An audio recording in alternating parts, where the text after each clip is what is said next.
This is the Galaxy Z Fold 5 and it brings some of the significant updates of the Galaxy Z Fold 4. But are you willing to get these updates at the cost of $1,800? The displays in both devices tell the truth. If you put both phones side by side, Fold 5 looks exactly the same as Fold 4. We get the same 6.2 inches cover display, which is not wider, although the inner display looks the same but comes with 1715 nits peak brightness compared to 1200 nits on Fold 4. The crease also looks the same, which means if you are going to update, you won't feel much difference in the design of Fold 5, except the weight of the phone is reduced, which you can feel it when you hold the phone. Also, the hinge on Fold 5 is the most significant update this year. It closed shut with no gap, and the hinge on Fold 5 feels solid and can protect you from some sort of dust, although the durability numbers on Fold 5 is same as Fold 4. We get IPX8 rating for water resistance and no dust proofing, which means both phones are at the same level. Also, the number of folds are same, 200,000, but they can go up to 400,000 until it completely died.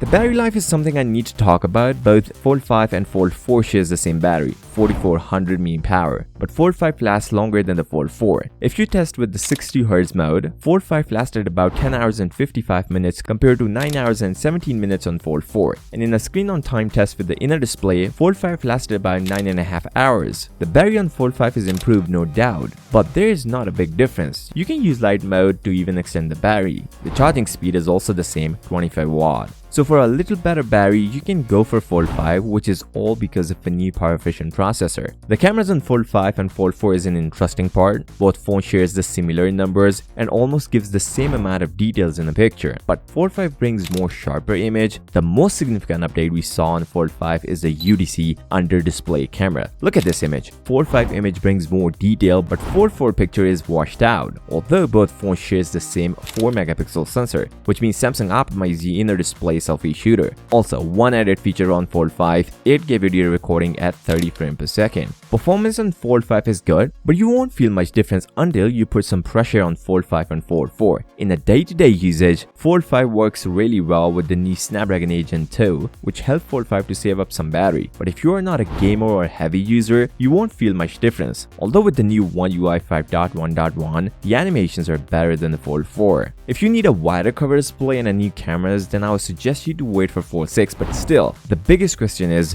do you need this update? Well, if you update to Fold 5, you won't feel much difference if you are coming from Fold 4. Yes, there are some meaningful updates, but are you willing to pay $1,800 for it? Choice is yours. With that said, if you want to see how Fold 5 performs against the Pixel Fold, then you guys should watch this video, and I hope you guys are subscribed. I'll catch you in the next one. Peace out.